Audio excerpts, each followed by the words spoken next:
Assalamualaikum warahmatullahi wabarakatuh. Sampurasun.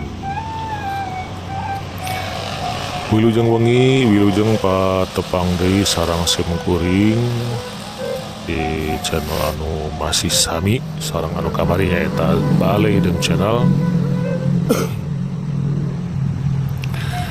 Anu mana dina wengi ieu urang parantos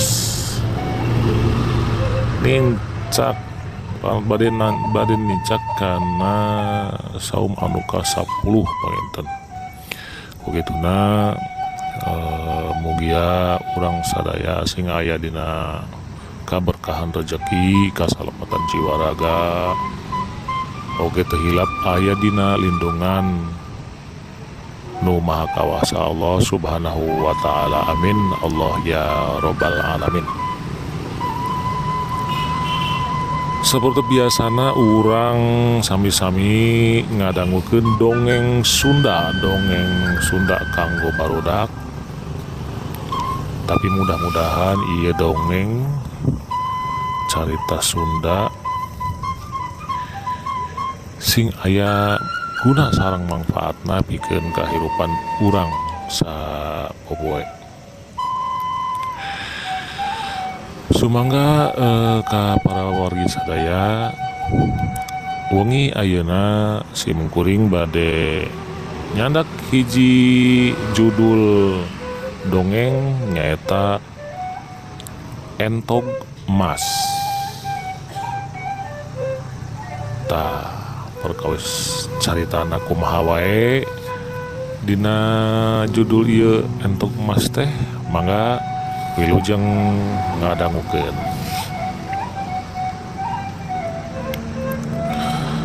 Kacaritakeun aya saurang patani nu kacida malaratna cicing di hiji saung butut anu geus reot.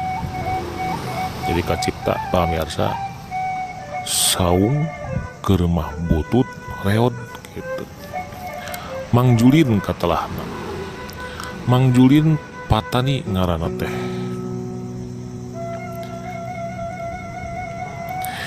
Hirup sapopoena ngan dibaturan ku sakadang entog hiji-hijina. Mang Julin kacida nyaheunana ka eta sakadang entog teh. Ubuhan manehna mah teu boga dulur baraya malih warga mah. Maksud teh garwa mah. Jadi hirup mung sorangan.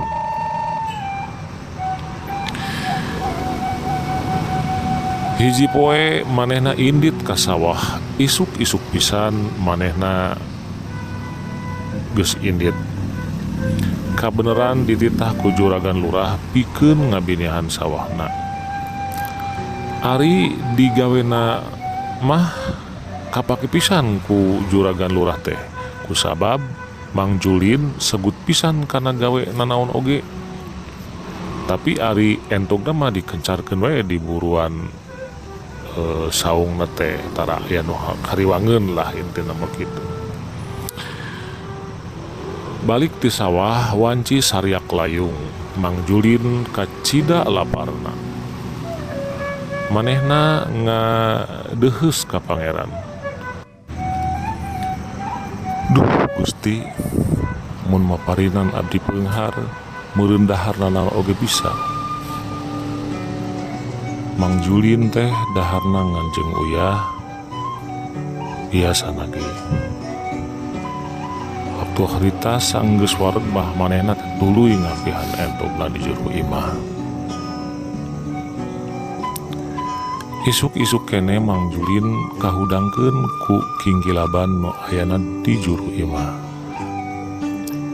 Panasaran manehna teh.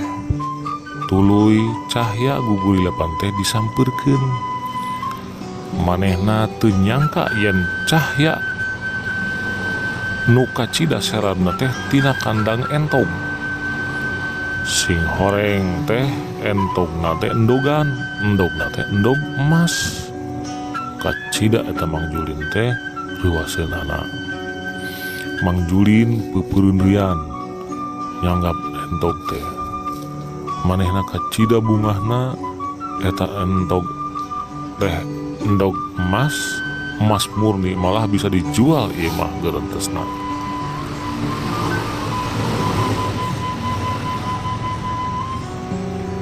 Poe kadua kitu deui entogna teh ngaluarkeun endog emas hiji.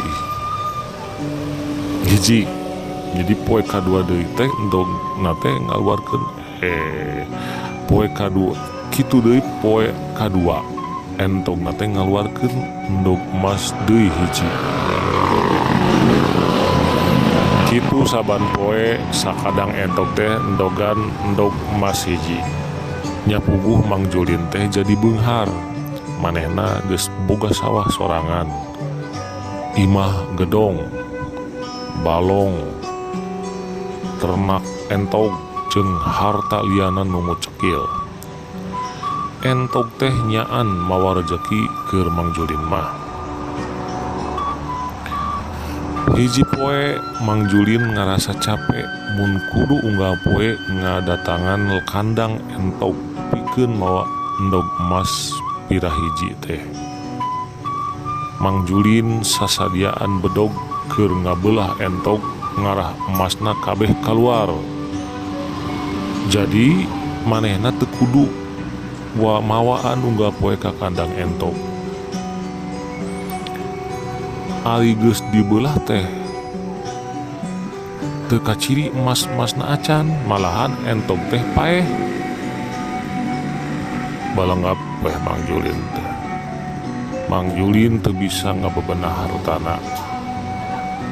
Di waktu harita manehna jadi miskin deui sabab unggal poe hartana beak dipake kabutuhan sapopoena.